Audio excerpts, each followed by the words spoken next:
Good afternoon. I'm joined today by Professor Stephen Powis, National Medical Director of NHS England. The average number of new cases each day is now 22,524 compared to 22,398 a week ago.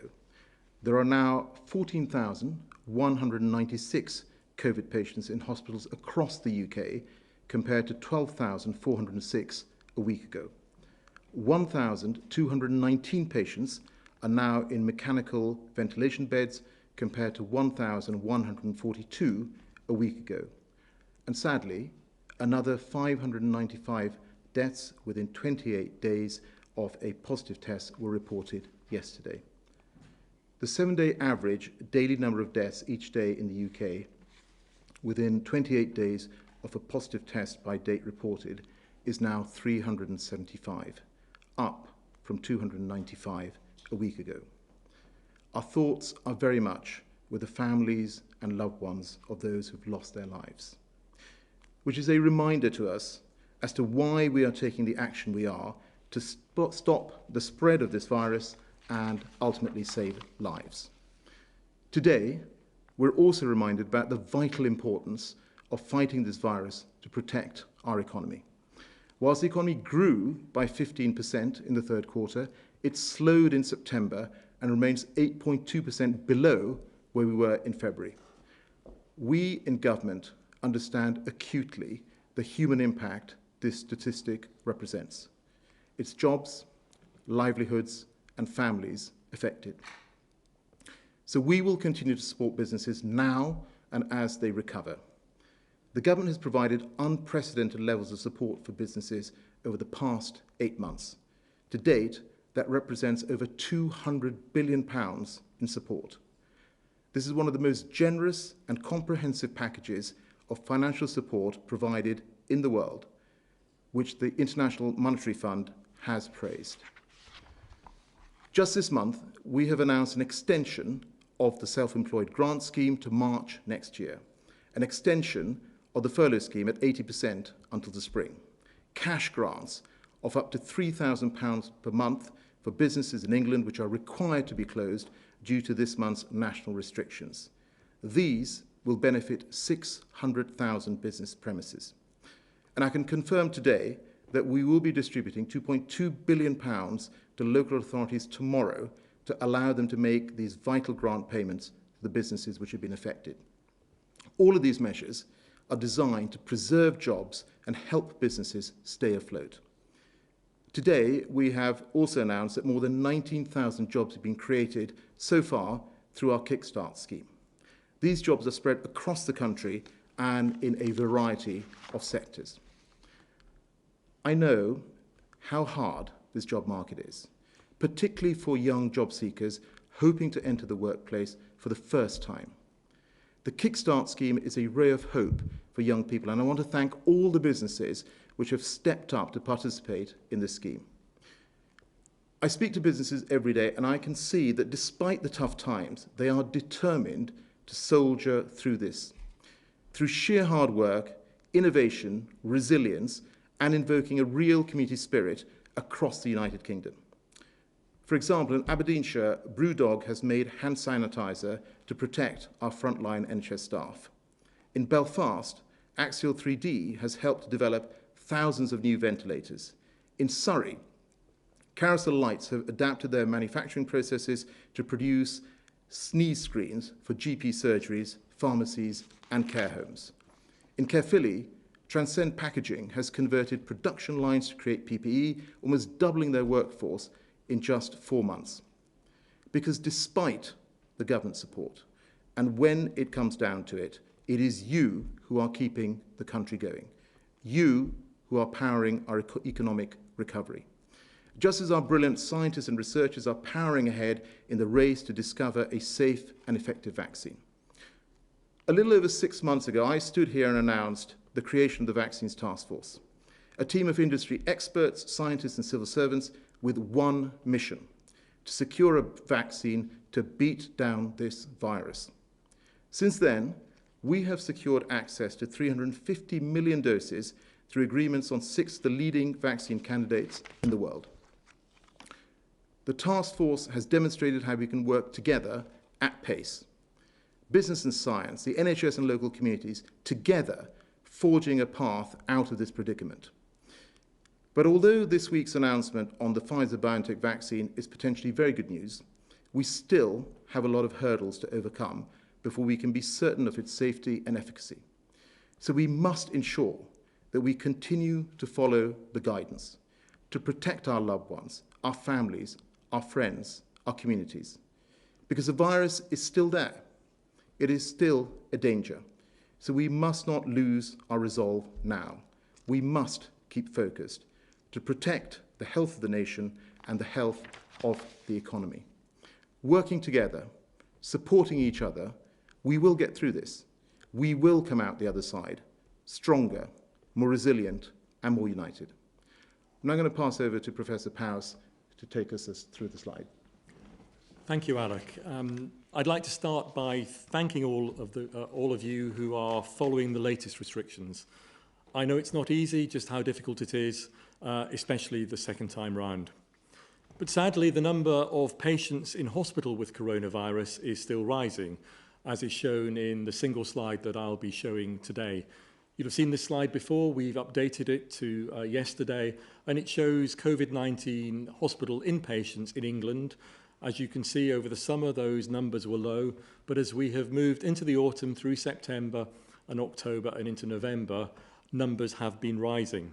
Indeed, when I appeared here at a press conference exactly 1 month ago, on the 12th of October, that number stood at 3,827. But as you can see, 1 month later, yesterday, the figure is just above 12,700. As we know, that number will unfortunately continue to rise if infection rates continue to increase in our communities.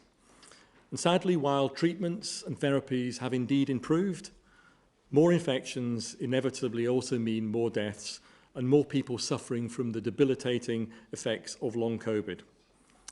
Now, this week we've had the extremely encouraging news concerning a potential COVID vaccine. And in the NHS, we're preparing to deliver that vaccine. It might feel like the cavalry is coming and we can relax about the restrictions. But it's vital that we continue to do two things that will reduce the spread of the virus and help save lives. Firstly, we can all personally limit transmission by washing hands, wearing masks, and keeping an appropriate distance from each other. That is what the restrictions are designed to do. We know these measures work, so don't stop now. Keep going, because frankly, every time you wash your hands, you keep your distance, you wear a mask, you could be preventing passing the virus to a loved one, to a neighbour, or to someone you work with. And secondly, of course, I'd urge everybody with symptoms to come forward to get tested and to self-isolate when they come into contact with anyone who has tested positive. Both these measures will slow the growth in infections that will inevitably lead to increased hospital admissions and sadly increased deaths. There is hope on the horizon with a vaccine, and of course that is welcome news. But the vaccine's not here yet, and it will not help us in this second wave if infections continue to rise. That's why it's vital that we all continue to follow all of the guidelines.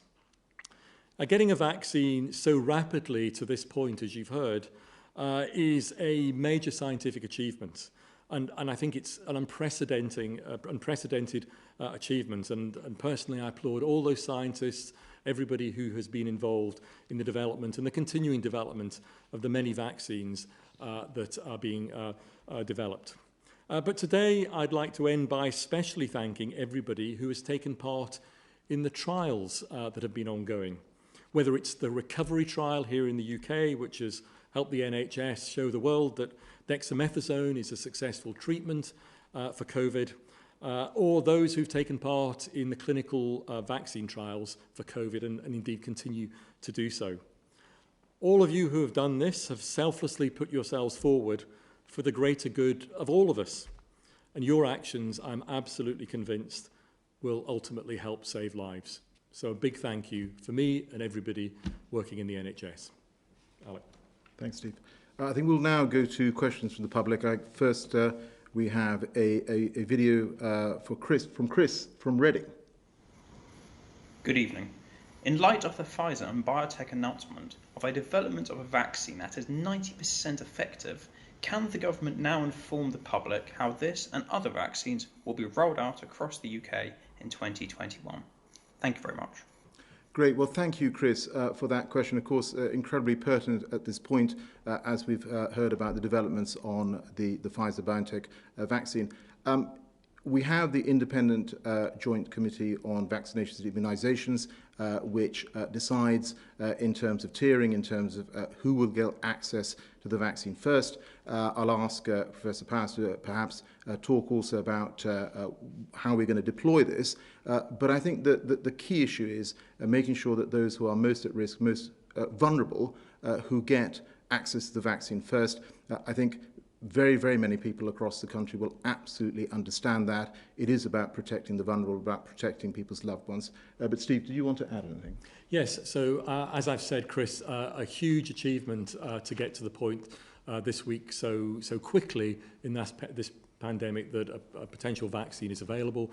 Clearly, we need to see the data from the clinical trials, the usual regulatory mechanisms that are gone through for any new drug or new treatment will be gone through once they are available, and then it will be the task to deploy that vaccine. So, of course, in the NHS, we have been working incredibly hard to prepare ourselves for this. We are very good at vaccine programs. We undertake flu vaccination every winter. Indeed, we are well into flu vaccination time of year, and our GPs and community pharmacies have been doing a tremendous job ensuring that those that need the flu vaccine get it this year. So we have the systems in place already to build on to deliver a flu vaccine. So our general practitioners, our community pharmacies, but also we will be looking at other channels, other ways of getting a vaccine to people. So that might be vaccination centres, for example. We will be saying more about this in the weeks to come once we know a bit more about the vaccine, about the way it needs to be handled once the regulatory approvals have been gone through. So we will set all of that out, but we are working incredibly hard, and I'm confident the NHS will be up to what will be a huge logistical challenge. But we have done this. We've done this with flu every year. We will be able to do it with COVID. Steve, thanks very much. I think we now have a question from Laura from Sheffield. So Laura from Sheffield asks, if the current restrictions end on the 2nd of December, do we go back into the area tier we're currently in, or will it be reassessed? So Laura, thank you very much for your question. We've made it very clear that the national restrictions will come to an end on the 2nd of December, and then we will move back into the tiering system. I think what's important right now is exactly as Professor Powers has said, that we observe the rules, observe the guidance, and do the basics to protect ourselves, wash your hands, cover your face, maintain social distance. And of course, as we get to the 2nd of December, the Prime Minister will set out more details, but the restrictions, national restrictions, will be coming to an end on the 2nd of December. Thank you for that question, Laura. I think we now go to questions from the media. And I think the first question is from Sophie Hutchinson from the BBC. Sophie.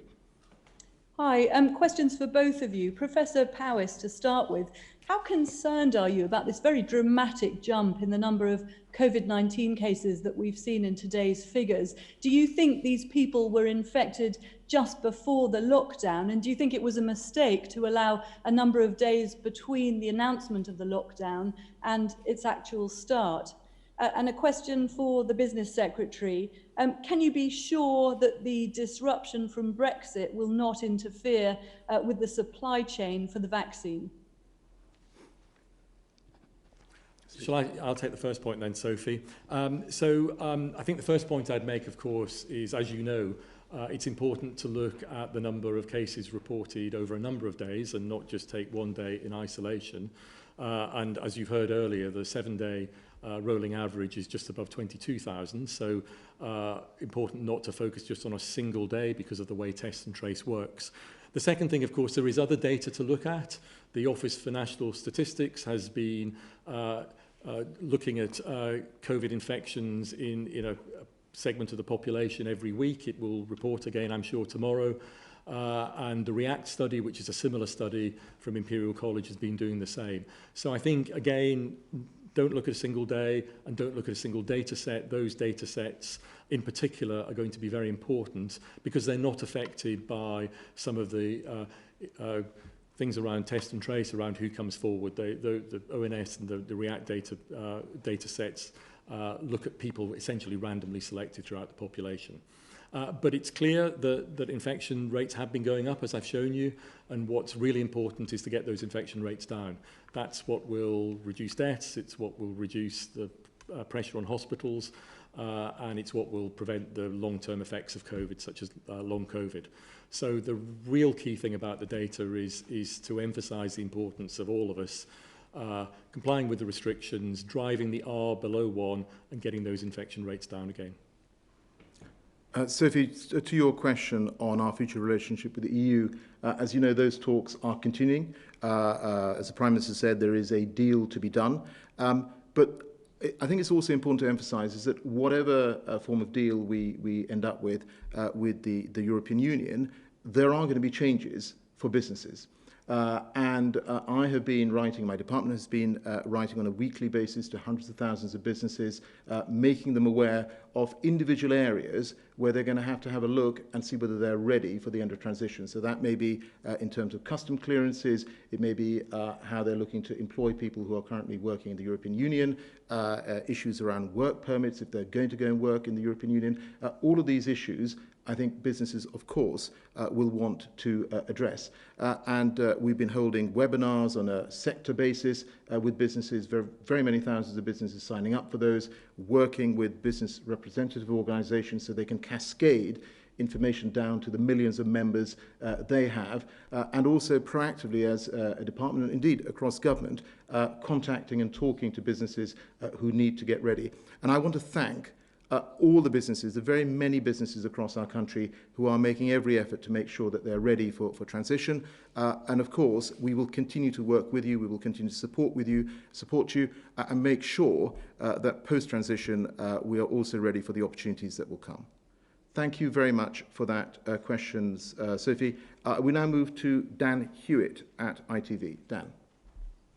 Thank you. A question, first of all, to the Business Secretary. On the day we again learnt the scale of the economic costs being caused by this pandemic, a number of your own Conservative MPs are very concerned on what's going on inside number 10 following the resignation of Lee Kane, the PM's Director of Communications. Tory MP Sir Roger Gale says it's extraordinary and unacceptable that Downing Street should allow itself to be distracted by internal squabbles.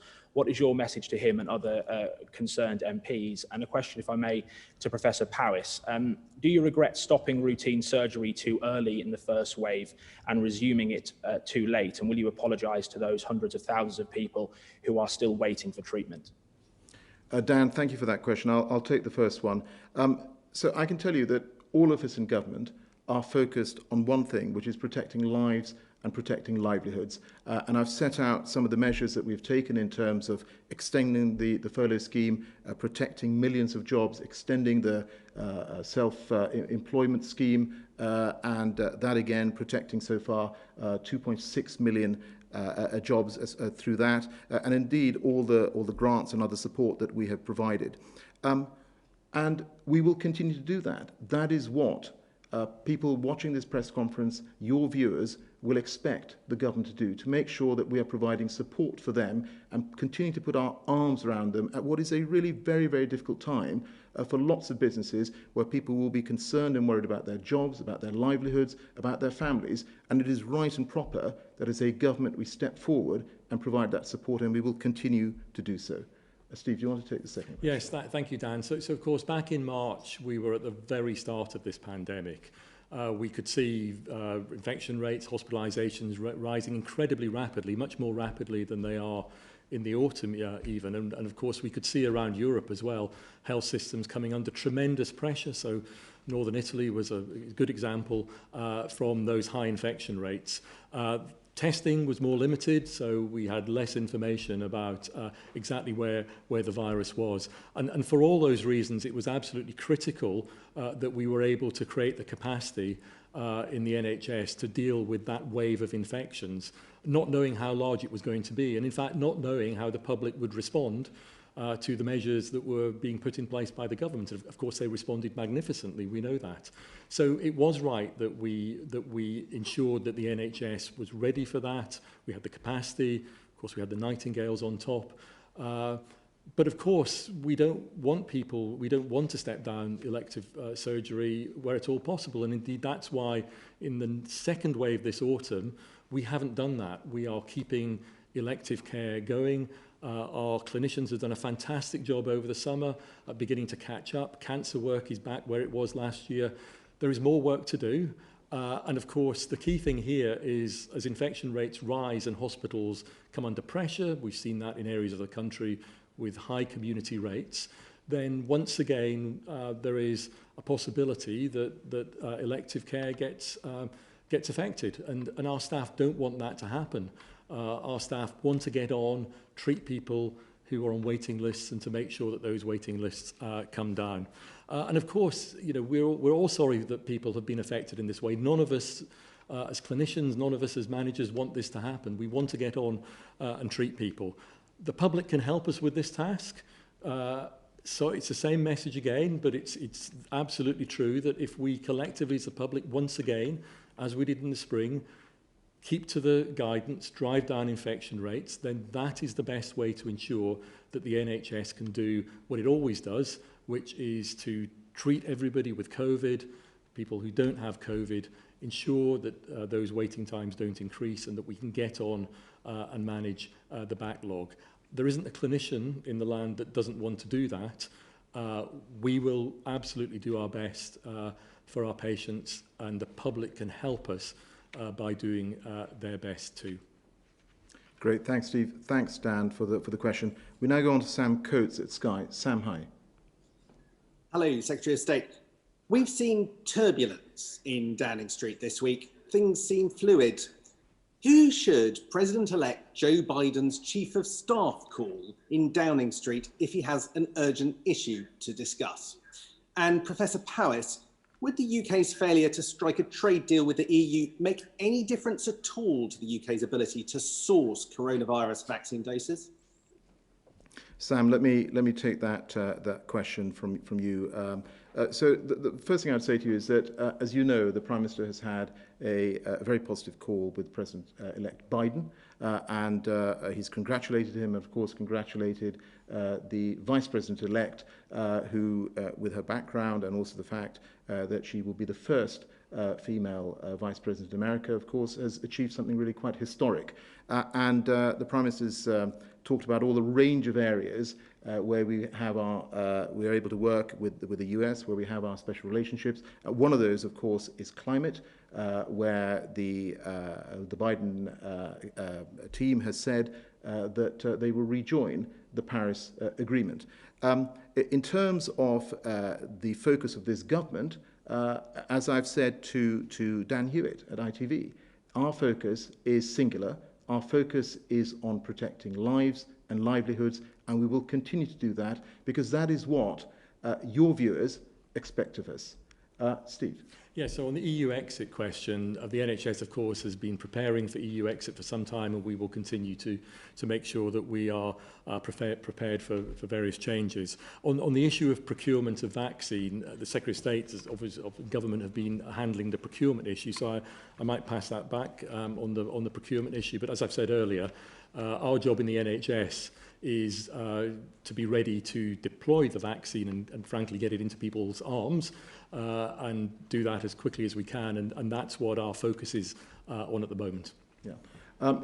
So I think, Sam, just on procurement to say that I think in really very fast pace, the Vaccines Task Force has secured 350 million vaccines across 6 of the most promising vaccine candidates. You've seen, as I said, the news that's come out about Pfizer-BioNTech, and of course, let's see what happens with the rest of the vaccine portfolio.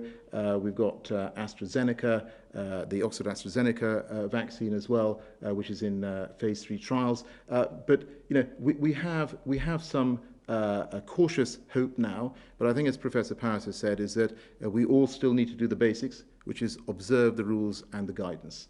Thank you very much, Sam, for your question. We now go to Jane Merrick at the Eye. Jane, hi. Hello, thank you. First of all, to the Secretary of State. Today, a new study by the London School of Hygiene and Tropical Medicine shows increasing public concern about a vaccine, partly due to misinformation campaigns by anti-vaxxers. 54% of people say they would definitely have a vaccine, and this has fallen from 60%. Do you accept that the government has a problem with its pandemic communication strategy, which is perhaps exemplified by the disarray inside Downing Street?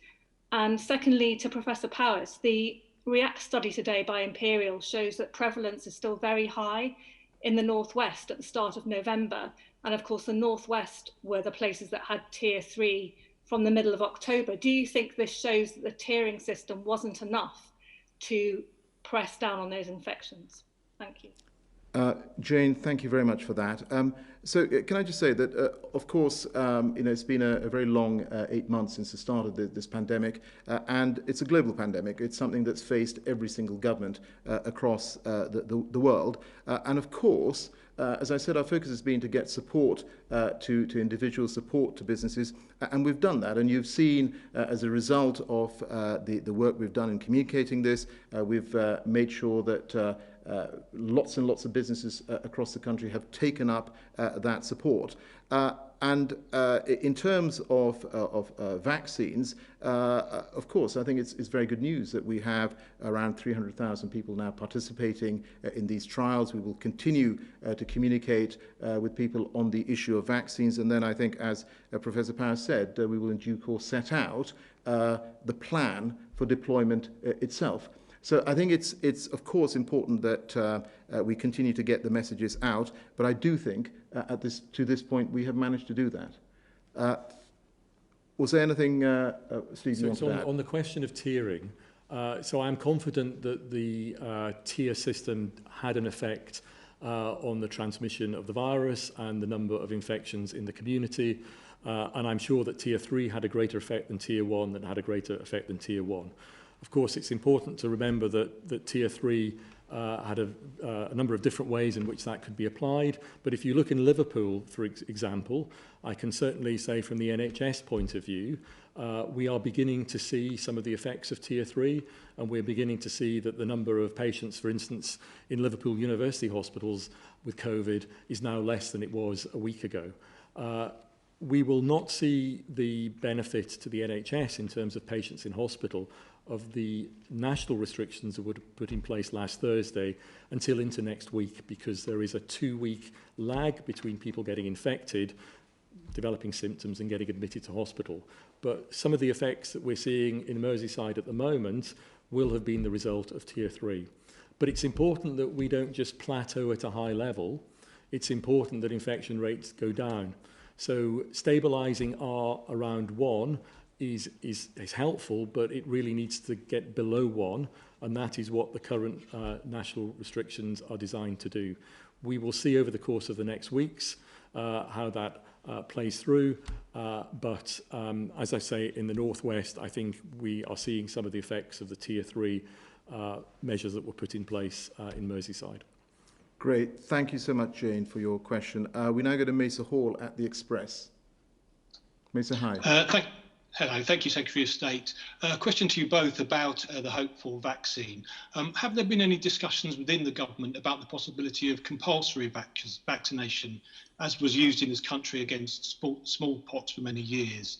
And what work has been done, if any, on creating a certification system to ensure that people can prove that they've had the jab?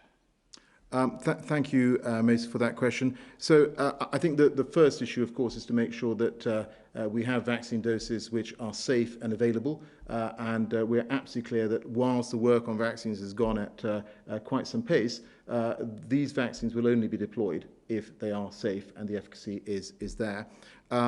As I said, the independent JCVI has actually sort of set out a tiering of who should get this vaccine first, and that is the process that we're going to follow going forward. So I think I don't want to sort of jump ahead here. I mean, I think the key thing first is that we need to get a vaccine. We need to make sure that it's got the efficacy that's required, it's safe, and then, of course, we will follow the advice that we get from the scientists and the experts. Yeah, so yes, I think, as I said earlier, we are good at vaccination in this country. In fact, we have some of the highest vaccination rates in the world.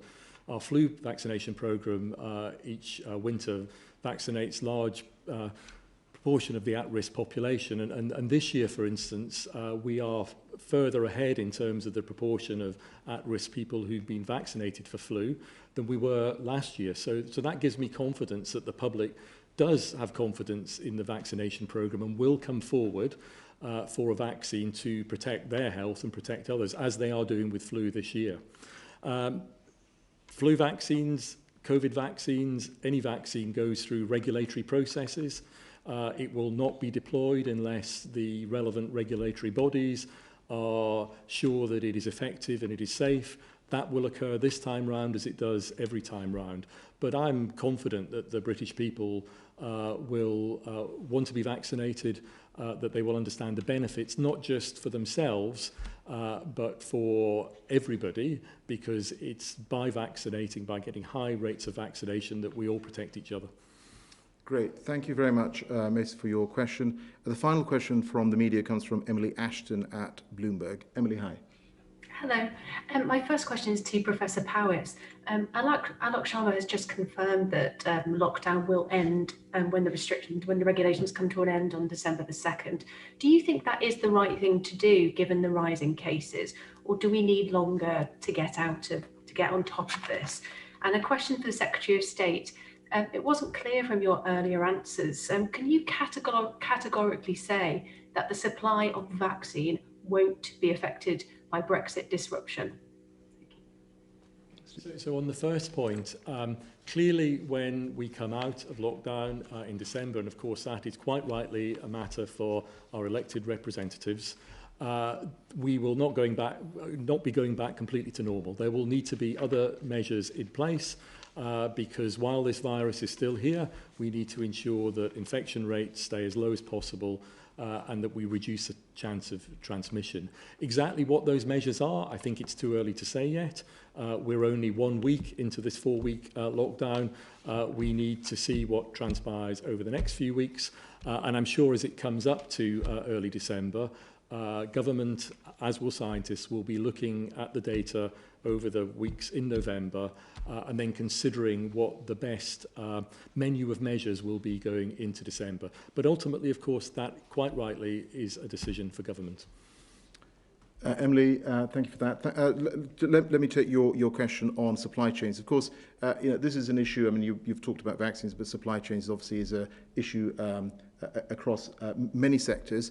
But that is precisely why we have been investing hundreds of millions of pounds in terms of border infrastructure. We've been investing in grants for customs intermediaries. It's why we're making a very big effort to communicate with businesses to make sure that they are ready so they can get customs clearances done. All of that work is ongoing. If we all get prepared, we will be in absolutely the right place post-transition. But the key message that I want to leave for businesses is that whatever deal we end up in terms of our future relationship with the EU, there will be changes for business, and businesses do need to be prepared. So please have a look, go onto the websites, please have a look at the information that the business department, indeed other departments in the government are setting out to you, and we are there to help. So people need to get in contact with us, they should absolutely do so.